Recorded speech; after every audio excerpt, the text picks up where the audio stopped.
Dear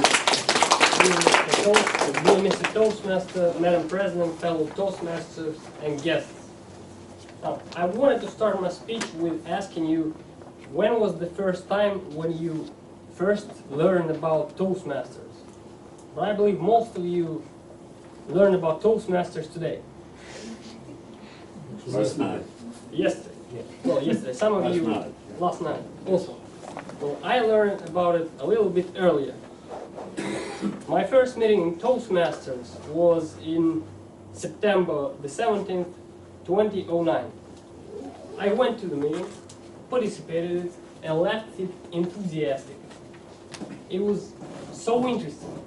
It was so promising to help me develop my English, my public speaking skills.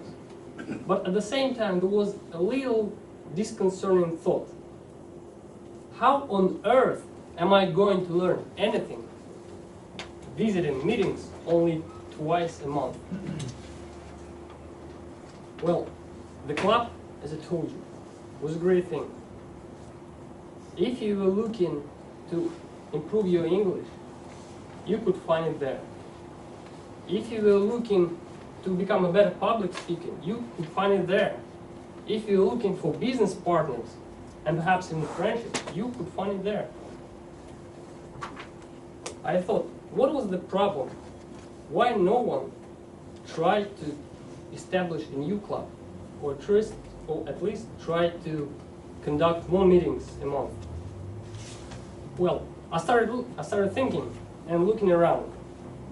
Luckily, at the time, I was mentored by then President Valeria Kholodkova. And she both taught me a lot about the Toastmasters and involved me a lot in what the club did and showed me some internal mechanics of Toastmasters. Going through all this, yes you did, going through all of this, I thought that the answer was people. And not just people, but rather active members. What do I mean by active members?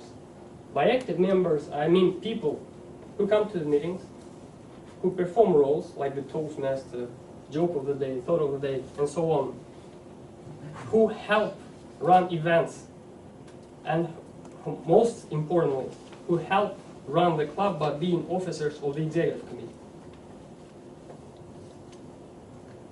Well, I came to see people in Toastmasters as building blocks and active members as glue or cement which keeps the blocks together. Well, you definitely can't build anything, any club, without people, right?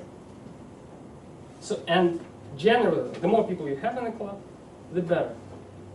Well, you can use the blocks. I'll try to show it to you. You can use the blocks to build, let's presume it's a beautiful temple. Use your imagination to build beautiful temples. But if there's no cement to keep them together, it can easily be broken apart.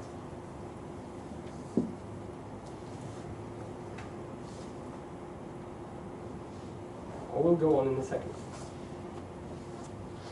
So, but there are, or rather there is, even a more distinctive category of active members who stand out, even among active members.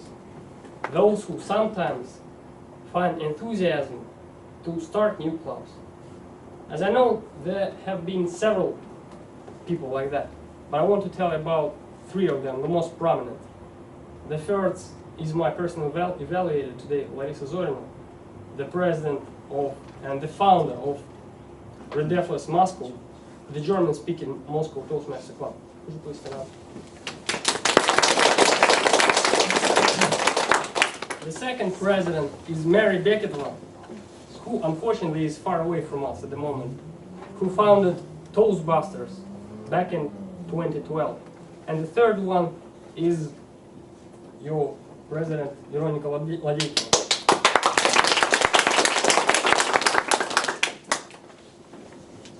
Well, both Larissa and Mary Beckerville managed to find enough building material and enough cement to build rather pretty buildings on the foundation. And we need your help to build something on the foundation Veronica laid down. You may ask yourself, what's in it for me? Well, aren't 2 Moscow Toastmaster clubs enough? I mean, after all, by the way, there are 2 Toastmasters clubs in Moscow already. Aren't the 3rd club going to pull some members out of Moscow Free Speakers and Toastmasters? And by the way, sorry for the mistake. There are already 3 Toastmaster clubs in Moscow, but the 3rd one, Redefless Moscow, is a German-speaking club. So unfortunately, we're not as closely related as we would love to. Well, addressing your possible questions, I have to admit that there could be something to it. That when World Surfers starts operating, membership of both Moscow Free Speakers and Toastbusters is likely to contract to some extent. But at the same time, Moscow Toastmasters community will be able to develop their members more effectively. I mean, to give you an example, when I joined Moscow Free Speakers back in 2009, there was just 1 club. And I was able to deliver 6 speeches in a year. It was a very good result. It was considered a very fast pace. Well, with Toastmasters around, I was able to deliver 3 speeches a month. And with the first meeting of World Surfers, I almost made it 3 speeches a week. So there is some potential for you if you're interested in fast development. It is interesting to notice that perhaps to an extent history repeats itself. Meaning back in 1988, 1990, there were 3 Toastmaster clubs in Moscow. One in MGU, the first one, the second in GIMO, and the 3rd one, Moscow Free Speakers. Unfortunately, only Moscow Free Speakers managed to survive. Now we have almost the same situation. We have, thank God, 4 clubs, and 3 of them English speaking. I hope we will be able to do it this day. Let's do our best to do it, to save the clubs this time. Good to talk to you.